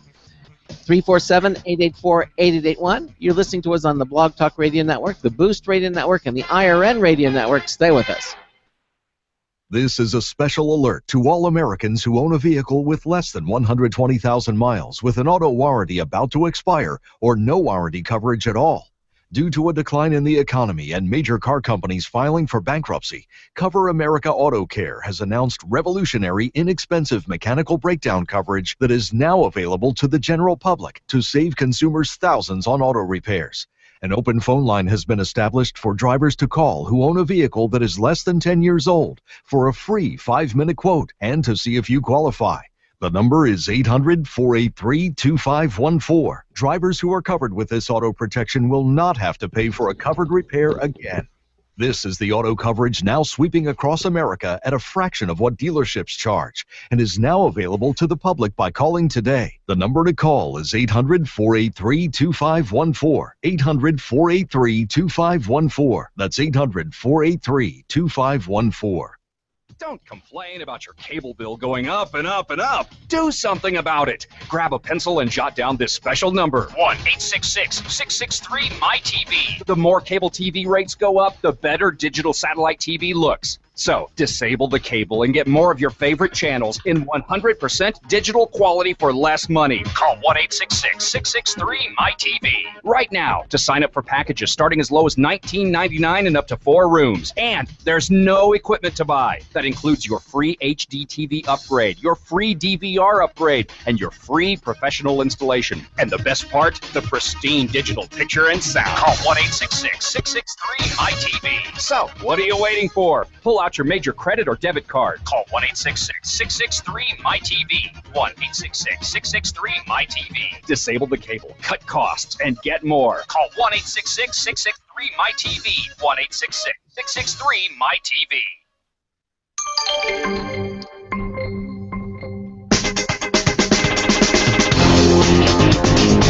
Salutations, it's Marty Winston with a News Tips Bulletin Review for Computer America. This time, the STM Bags Cape for Nexus 7. Now, we were very happy with the soft leather sleeve and separate easel we had for our Nexus 7. And STM Bags took about 10 seconds to get us to move on. Their cape, the little box says it's the superhero of tablet protection, not bad, has a hard back with a plastic edge groove the tablet snaps into, and a fold-away front cover with a tongue-through loop tab closure. So the front cover has 2 hard slats within it. You fold it back and behind with the tab coming up into the loop to make it into a sweet little easel. You can also just flip the cover behind the tablet and the whole thing is not much thicker nor much heavier than the tablet is when naked. So bottom line, the STM Cape gives our tablet much better protection and more self-contained versatility without adding much to its bulk.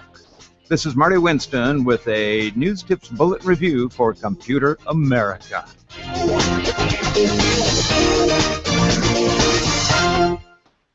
Welcome back to the Computer America Show. Grayson Hamilton joins us for the rest of the show. We just went over some of the games that he's looking forward to, and of course, if you ask the same question of me, I've only had one on my radar, which is, of course, Warlords of Draenor. So that was a very short list. Warlords of Draenor. That's World of Warcraft. World of Warcraft extension, which you had me look at the cinematic. Yes, you saw the cinematic. Yeah, exactly. Of course, I didn't have the knowledge that it was at the time that I was actually looking at a reboot or an alternate. It's just another expansion. It's really no different than Burning Crusade, Wrath of the Lich King, Mists of Pandaria, Cataclysm, but it's going in a different direction. Like, it's not just continuing the storyline, but it's actually altering some of the past storyline. And so, you think? And you think that's a good thing because you think that World of Warcraft was losing its original appeal? I mean, you know, the original trilogy, the first one came out in like '94, second one came out in '99, I want to say, and then '94, and it was like '96 or '7, I want to say '7, and then 2001 for Warcraft 3. But I mean, those three, like the three trilogy, only laid out so much storyline. And World of Warcraft really did run through that storyline over the course of its 10 years, coming up on 10 years. And, it ran through all the storyline. Now it has to create a new one. This is the first time, like, there's not a Warcraft 4 that they can draw from. They have to create their own storyline. And luckily, they still have Chris Metzen, who is the creative director and has been for, Blizzard for the last 20 years. Like, they still have their old talent there. It's just a matter of, kind of getting it to a place that doesn't involve pandas. And what's with the pandas?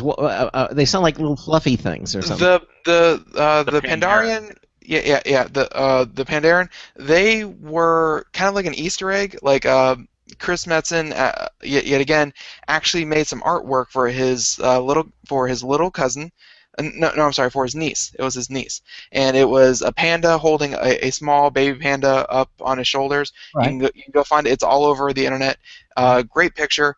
But they took that picture and they started sticking Easter eggs into Warcraft 3 to this mysterious Pandaren race. They were your traditional brewmasters. They were trained in the art of kung fu, very much drunken monkey style, fighting.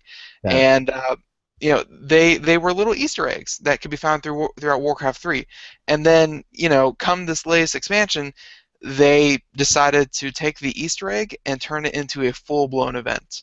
Which, I mean, in some ways, it kind of worked. In other ways, it turned a lot of people off. Right. So, and of course, pandas, they're kind of cute, fluffy. They're not really all that. And now they're going now for the gore and the. Not so much the gore, although there is gore, but they're going for more of the traditional, this is war, this is really ugly characters. This is ugly, this is brutal. Got it. Okay. All right. Okay. There it is. Okay. So now we know. So we know what what to look forward to as it's coming for the holidays, and as we get close to that, obviously we'll probably expand that list. Oh, definitely. Yeah. Great. Let's talk a little bit about swatting.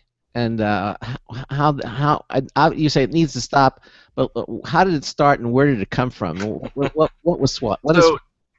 I wanted to at least bring this up because this has got to be like I don't want to do like a public service announcement, but this is something that even games and people have a dark side, and sometimes what starts as harmless fun turns into something that is not just negative, but is straight up dangerous. And unfortunately, it's not only almost cost a life, but it's also practically ended someone's life, because it landed a 15-year-old kid just got convicted for 2 counts of domestic terrorism, which gave him 25 years to life in prison in federal prison. Did he have any idea that what he was doing was that punishable, that he was doing something so wrong? It was just Negligence of the law is no excuse. Yes, that's true. Ignorance of the law is no excuse. I remember my father telling me that. But still, do you think the kid had he had any concept of what the consequences were going to be of his actions, do you think he would have even started this? No, of course not. If he had any idea of how bad, of just how terrible this was going to be, he would have done this. So here's what it is. It starts out. It's a prank. It originates as a prank from Twitch. Actually, is where most of this prank actually occurs. And what it is a lot of times people playing Twitch, they're live streaming them actually playing. So say someone's playing Call of Duty and he's live streaming it. So you are watching this guy play Call of Duty, and let's say he's doing really well. And what happens is, one of his opponents gets really frustrated, gets really angry, that what they do is they call 911. Yeah. They give them the live streamer's address, and they give them a false report of either a bomb threat or that he's holding someone hostage. And how do they get that person's address in the first place? Well, it's actually quite easy to get anyone's address, Craig. I mean, all right. With everything, let's put it this way. If I needed to, a quick 5-minute Facebook search could get me the address of just about anyone I need to. Actually, I know a few ways, and not saying that this is always how they do it, but I know a few ways. One of the easiest, most common is that at some point during the stream, using Twitch, they use monitor capturing software. So let's say if someone were to order a pizza, and normally they have 2 monitors set up, one that's for game capture, and one that's for all their other stuff, for all the settings and whatnot. And sometimes they accidentally flash over real quick without meaning to. And let's say they're ordering a pizza, they filled out all the personal information, and then they flash over for like 1 second, and people can pause it, take down the information, and and then it just goes off from there. Once it's out, it's out. Another way is something as simple as a Skype username. There are websites you can go to where all you have to do is find a Skype username, and then you can backtrack, the IP address. Yeah, I was gonna say where they're coming from. The IP address would get you just about anything you need. All right. So they get the name and address of the person there, and then they call SWAT, literally 911. Well, they call 911. The reason but the important part is they give a false report that's dangerous enough that it immediately warrants a SWAT response team. This is where the swatting comes from. So the team shows up, they forcibly enter the house, and the prank is the people watch the SWAT team enter the house and take out the gamer. Like, you get to see this actually happening on live their webcam. Now, obviously, to logical people, there is so much just awful, god-awful behind this prank, because we're talking about, and mind you, this is happening across the world, but this is happening most often in America, and you know how twitchy our cops are. Yes. And with a SWAT team response, they are allowed to use lethal means, and it has happened. In one certain incident where a swatting request said that the gamer was holding someone hostage, they broke the door down, and they almost fatally shot the gamer's father, thinking he was the one responsible. He had no idea what was going on, and he almost dies because one gamer gets too angry. So this is, and it already sounds terrible enough. So the reason why I bring this up is because last week, the kid, he's a 15-year-old, is Paul Horner, did this sort of thing where he called 911, and he said that the gamer that he called the swatting on said, and I quote, this is what he said to the dispatcher: "I just shot and killed 4 people, If any police enter my home, I will kill them too. This is what he said to the dispatcher. And, of course, the dispatcher immediately puts in the SWAT request.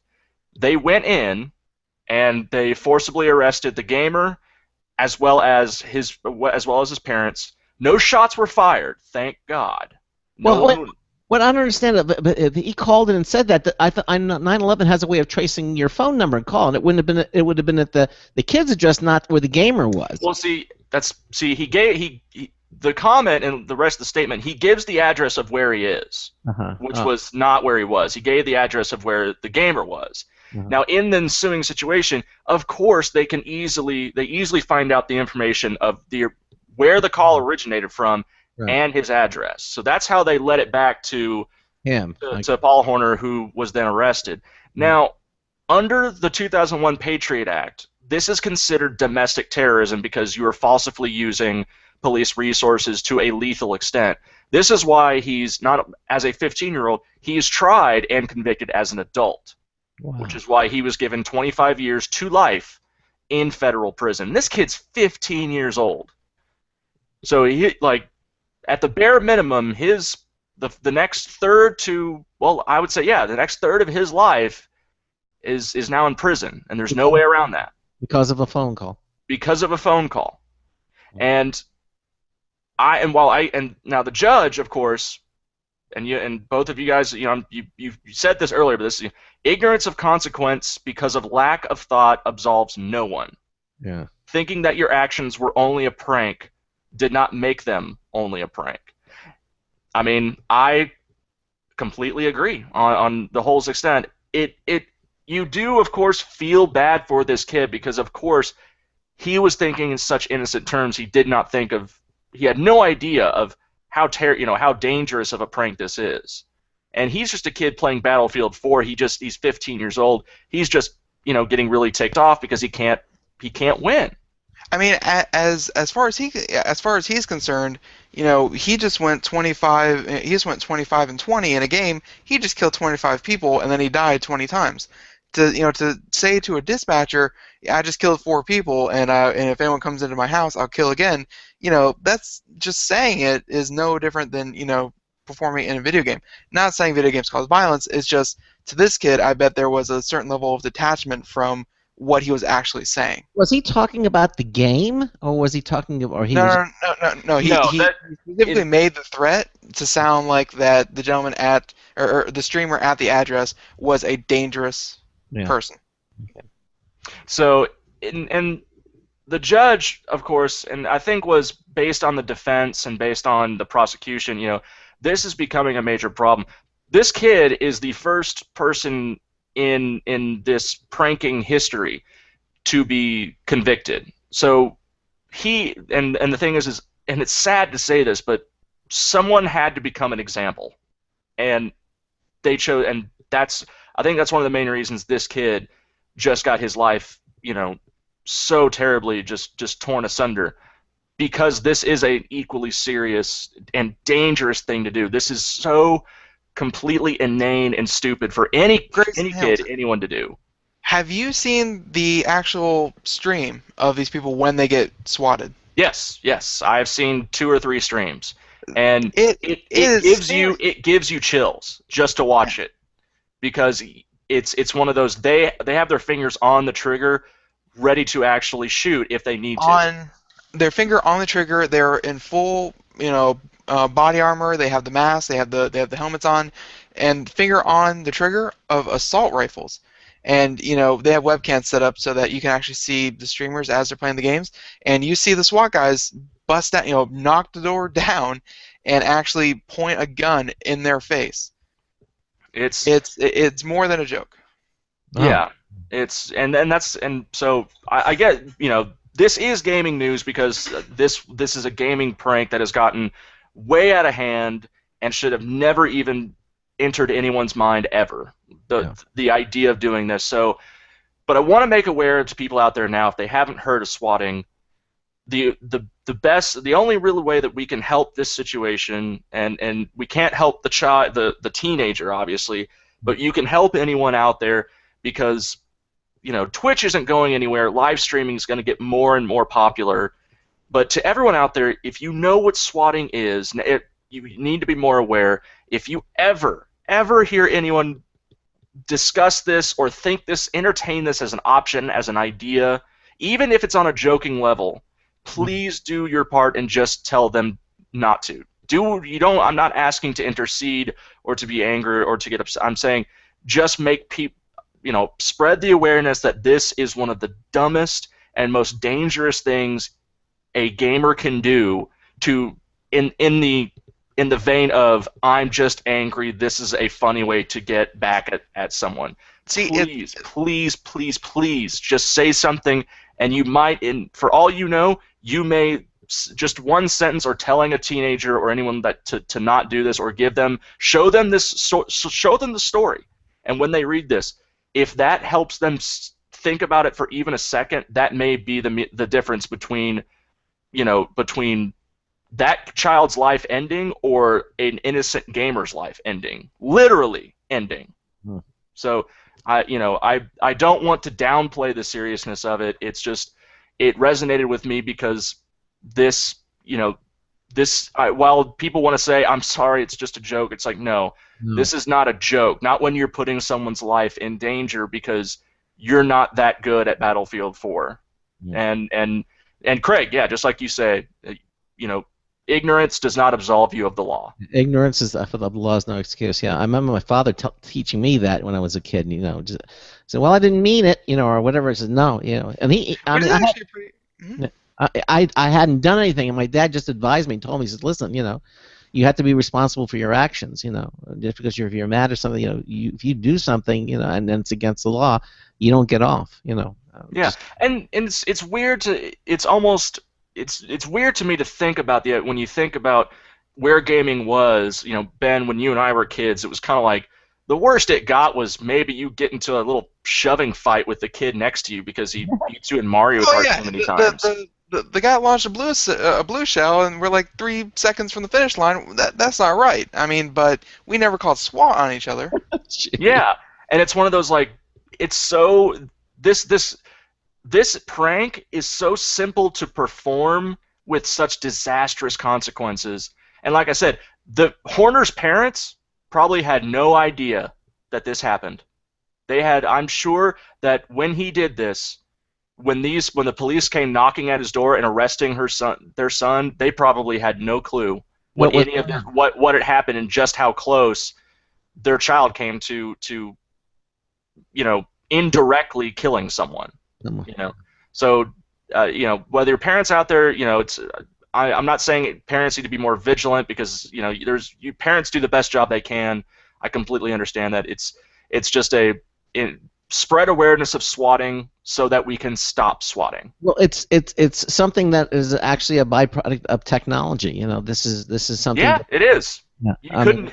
Ben and I, you couldn't do this when we were kids. Yeah. Now, like I said, it's so easy to get people's info, and so easily to be able to end someone's life like this. And I know that's not what Paul intended, but that's how close it came. No, and nor would it even occur to anybody to look up somebody's address or something and send a SWAT team over there. I mean, I think the closest they used to get was sending a fake pizza order. I'd like 20 pepperoni pizzas to this address. But there's a difference between, some college kid showing up with 20 pizzas and a SWAT team with assault rifles and riot shields and flashbangs. It's, that night and day. And by the way, I want to make something clear. Grayson, I'm sure the few, or at least one of them that you've heard of, sure, it could have been, a streamer beat someone else and then they got mad. But, I mean, I wouldn't put it past streamers just to get that information and then do it just because they think it's funny. Yeah. It's not always out of anger. It could be just, it's something that they're doing, so why don't I do it?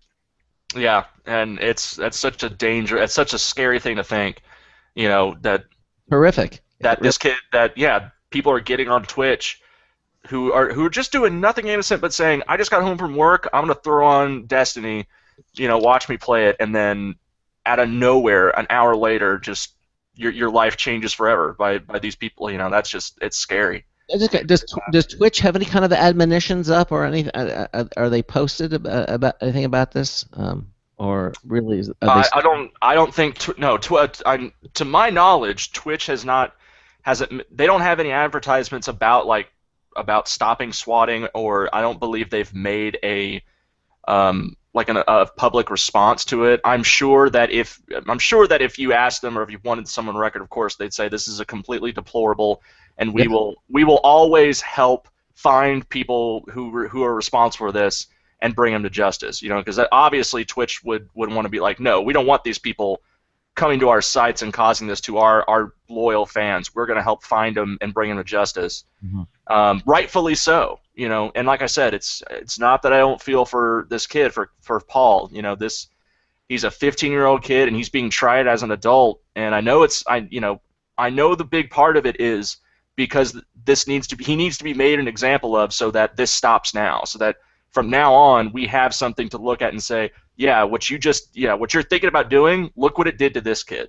Yeah. And it stops you in your tracks. So all I can say is I hope I hope Paul's future will be a testament to this stopping here and now. Yeah. But at the same time, just for everyone out there, one way or another, these kinds of things will find you. You can't hide from something like this. Are the parents trying to appeal the decision? I mean, or is it at this point? I know you can, but for something this extreme, because remember, it's called, they have all the evidence required, and they had a unanimous agreement that he was convicted of domestic terrorism. They could always, I'm sure they're going to try and appeal, and the only appeal that I could see them trying to get is just trying to reduce the sentence to 25 years, not 25 years to life in prison. Mm. But anything less will never work, because they're going to want to make this a serious consequence so that anyone in the future knows exactly how bad and how terrible of a idea this is. So yeah, exactly. Well, we only have a few minutes left. Can we just talk briefly about PAX Prime? Oh, wait. No, actually, honestly, we have like 3 minutes. PAX Prime, you're not really going to get much out of it. One thing I did want to bring up is that there was another Grayson that got famous over the last month. Really? I hope it's a good famous. Oh, yeah, a totally good famous. Unfortunately, he hasn't made much progress, but Grayson is the name of the fish that is playing Pokemon. Oh, my God. Yep. Is it spelled like me, or is it a different spelling? Grayson with an A. Oh no. Yeah. So, I'm not saying your Google search results are going to get cluttered, but, Grayson the beta fish. That's great. Pokemon. So, for everyone out there, a couple months ago we did a story on Twitch Plays Pokemon, which is where someone designed a system so that people watching Twitch, watching someone play the original Pokemon version, you could enter in the commands and the character would actually do it. So millions of people were playing one single game of Pokemon, and they beat the game. It's actually kind of surprising that how they managed to create a system where you could actually beat the game. Someone just went and took it to a crazy territory. Now there's a beta fish. It's a webcam looking at a fish, and where the fish moves in the bowl translates into a movement in the character.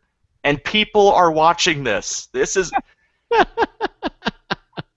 I remember Craig, aren't there moments where you're like, this restores faith in humanity, and there's other moments where you're like, this is why we're going to kill ourselves as a species. Well, we did a story with a fish in a little tank on a mobile thing, and in the direction the fish would swim, the whole little robot would move in the direction of the fish swimming. That was a robotics thing. Yeah, that was a robotics thing. So this is obviously now for playing Pokemon. Oh, God. And at 4.8 million views, it's unfortunately has not left the starting area. Mm-hmm. Yeah.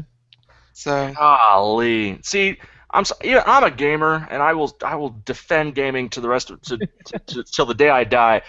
To the 4.8 million people who watch this video, I do have an honest message. So I want you to really just open your ears up and just really listen, so we can get this out there. Mm-hmm. Go outside. That's at the point where you say, you know what? That's enough internet for me today. Yeah, today. Have we really depleted the internet that we're watching fish play Pokemon? Which I think I have. Yeah. That, good Lord. Yeah. Hey, I for one will not be watching that video. All right.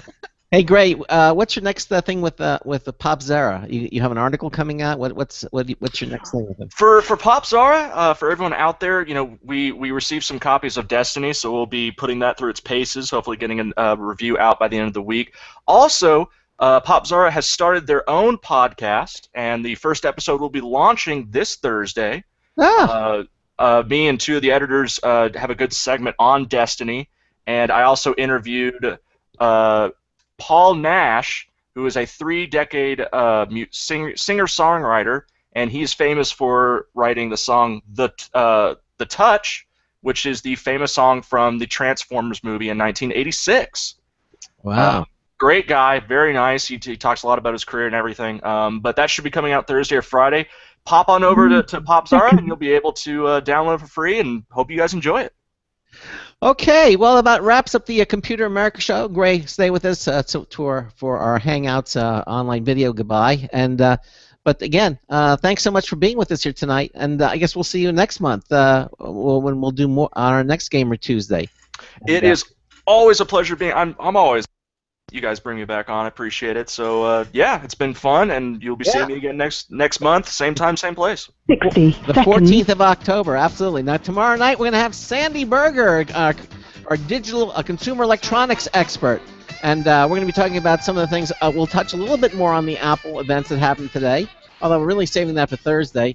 But she's got some cool gadgets, a new Sony camera.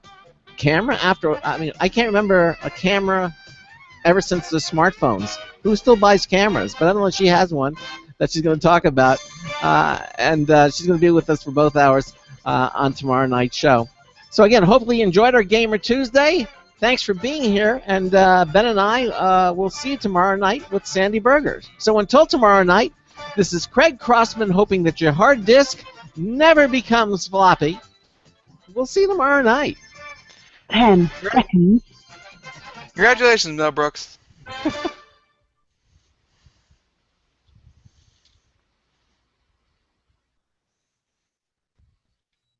Thank you for using Blog Talk Radio.